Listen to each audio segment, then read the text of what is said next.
Welcome back, everyone. Today we're diving into something fascinating, a real historical puzzle. We are indeed. We're looking at three huge figures from ancient traditions: Thoth, Hermes, and Enoch. Right, from Egyptian, Greek, and Judeo-Christian backgrounds. And the big question is, are they somehow connected? Maybe even the same entity, or, representing the same core idea. Exactly. But let's quickly recap who they are. You've got Thoth, the Egyptian god, often shown with the head of an ibis. He's all about wisdom, writing, cosmic balance. The ultimate scribe, Yeah. basically. Then there's Hermes, the Greek messenger god. Super quick, moves between worlds, and crucially, he guides souls to the afterlife, the psychopomp. And Enoch, the biblical guy who walked with God, didn't die in the usual sense, but was taken up. And became Metatron. Yeah, a powerful celestial scribe, sometimes seen as the voice of God or the highest angel. So scribes, guides, figures connected to divine knowledge. Precisely. And this is where it gets really interesting, with the figure of Hermes Trismegistus. Ah, yeah, the blend of Hermes and Thoth. Thrice great. That's the one. He's legendary, especially in Western esotericism, linked to alchemy, astrology, and something called theurgy. Theurgy. Okay, spell that one out for us. It sounds intense. It is. It's essentially divine magic. Think rituals and practices aimed at actually invoking or communicating with the gods or higher powers. So he wasn't just like observing the divine, he was trying to interact with it. Okay, got it. And the absolute bedrock of his teaching, that's the Emerald Tablet, right? Yes, absolutely central.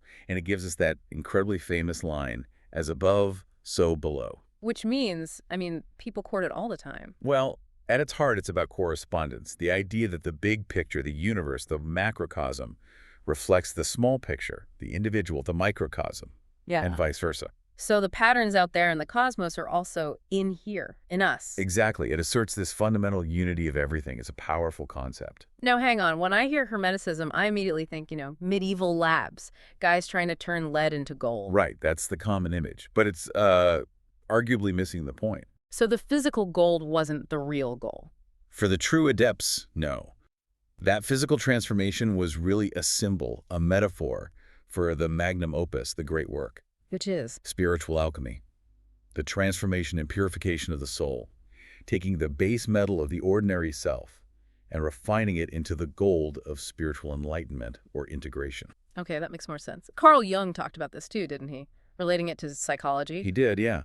Jung saw the whole alchemical process as a perfect map for individuation becoming a whole integrated self. It's about psychological transformation.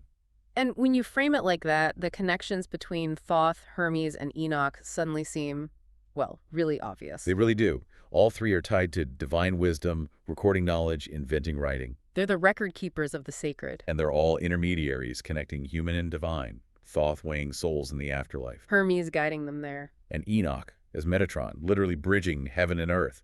They all kind of transcend normal mortal limits, too, which echoes that whole alchemical transformation idea.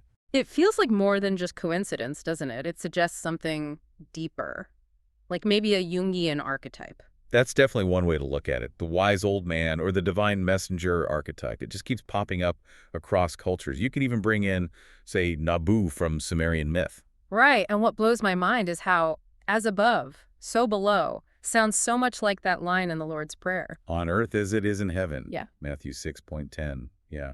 The structural parallel is, well, it's striking. It really makes you wonder if there was some shared ancient wisdom stream feeding into all these different traditions. Which brings us to a more, let's say, speculative idea, the lost civilization angle. Ah, yes. The hypothesis that maybe Thoth, Hermes, Enoch aren't just archetypes, but different cultural memories of a single real person. Someone who survived a massive cataclysm, like a great flood, maybe linked to Atlantis legends. And managed to preserve the essential knowledge of a highly advanced, lost civilization, the ultimate librarian of a drowned world. It's a wild thought, but it tries to tie all these threads together. Whether it was one person, or an archetype, or something else entirely, the core function is the same.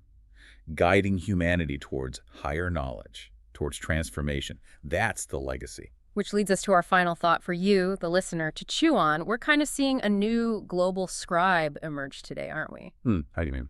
Artificial intelligence. It's collecting, sorting, analyzing basically all human knowledge. Could it be seen as a sort of modern echo of this archetype, a new Thoth for the digital age? Something to think about.